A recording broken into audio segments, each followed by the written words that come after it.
आज का पहला पाठ नबी इसायास का ग्रंथ अध्याय 40 पद संख्या 1 से 5, 9 से 11।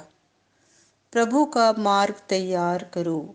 तुम्हारा ईश्वर यह कहता है, मेरी प्रजा को सांत्वना दो, सांत्वना दो।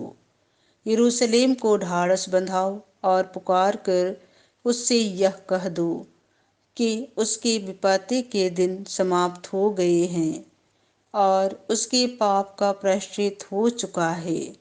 प्रभु ईश्वर के हाथ से उसे सभी अपराधों का पूरा पूरा दंड मिल चुका है। यह आवाज आ रही है, निर्जन प्रदेश में प्रभु का मार्ग तैयार करो।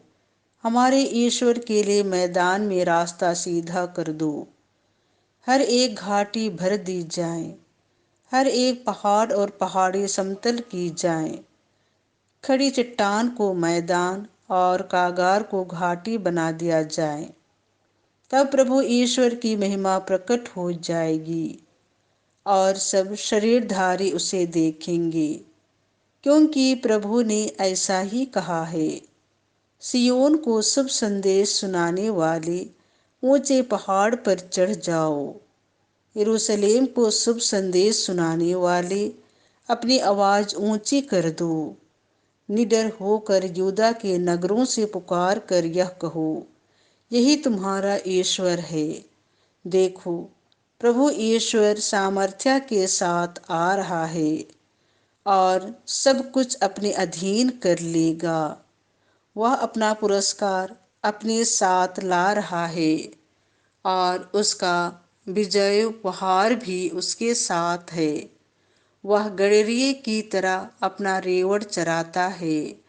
वह मेमने को उठाकर अपनी छाती से लगा लेता और दूध पिलाने वाली भेड़ें धीरे धीरे ले चलता है। यह प्रभु की वाणी है।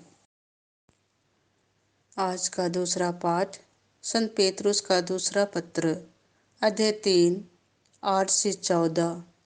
हम एक नए आकाश तथा एक नई पृथ्वी की प्रतीक्षा करते हैं। प्यारे भाइयों, यह बात अवश्य याद रखिए कि प्रभु की दृष्टि में एक दिन 1000 वर्ष के समान है और 1000 वर्ष एक दिन के समान। प्रभु अपनी प्रतिज्ञाएं पूरी करने में विलंब नहीं करता, जैसा कि कुछ लोग समझते हैं, किंतु वह आप लोगों के प्रति सहनशील है और यह चाहता है कि किसी का सर्वनाश नहीं हो, बल्कि सबके सब पश्चाताप करें। प्रभु का दिन चोर की तरह आएगा। उसी दिन आकाश गरजता हुआ विलीन हो जाएगा, मूल तत्व जल कर पिघल जाएंगे और पृथ्वी तथा उस पर जो कुछ है वह सब भस्म हो जाएगा। यदि यह सब इस प्रकार नष्ट होने को है, तो आप लोगों को चाहिए कि पवित्र तथा भक्तिपूर्ण जीवन व्यतीत करें और उत्सुकता पूर्वक ईश्वर के दिन की प्रतीक्षा करें। उस दिन आकाश जलकर विलीन हो जाएगा और मूल तत्व ताप के कारण पिघल जाएंगे। हम एक नई आकाश तथा एक नई पृथ्वी की प्रतीक्षा करते हैं, जहाँ धार्मिकता निवास करेगी। इसीलिए प्यारे भाइयों, इन बातों की प्रतीक्षा करते हुए इस प्रकार प्रयत्न करते रहिए कि आप लोग प्रभु की दृष्टि में निष्कलंक, निर्दोष तथा उसके अनुकूल हों। यह प्रभु की वाणी है। संत मार्कुस के अनुसार पवित्र सुसमाचार अध्याय 1, 1 से 8। प्रभु के मार्ग सीधे कर दो। ईश्वर के पुत्र यीशु मसीह के सुसमाचार का प्रारंभ। नबी इसायास के ग्रंथ में लिखा है, मैं अपने दूत को तुम्हारे आगे भेजता हूँ, वह तुम्हारा मार्ग तैयार करेगा। निर्जन प्रदेश में पुकारने वाले की आवाज, प्रभु का मार्ग तैयार करो, उसके पथ सीधे कर दो। इसी के अनुसार यूहन्ना बपतिस्ता निर्जन प्रदेश में प्रकट हो गया और पाप क्षमा के लिए पश्चाताप के बपतिस्मा का उपदेश देने लगा। सारी यहूदिया और यरूशलेम के लोग यूहन्ना के पास आते थे और अपने पाप स्वीकार करते हुए यरदन नदी में उससे बपतिस्मा ग्रहण करते थे।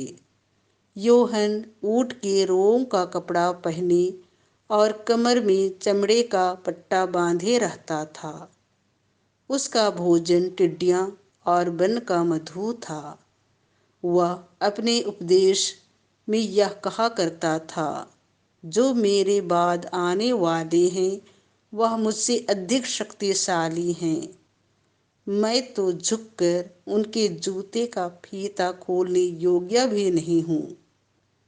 मैंने तुम लोगों को पानी से बपतिस्मा दिया है, वह तुम्हें पवित्र आत्मा से बपतिस्मा देंगे। यह प्रभु का सुसमाचार है।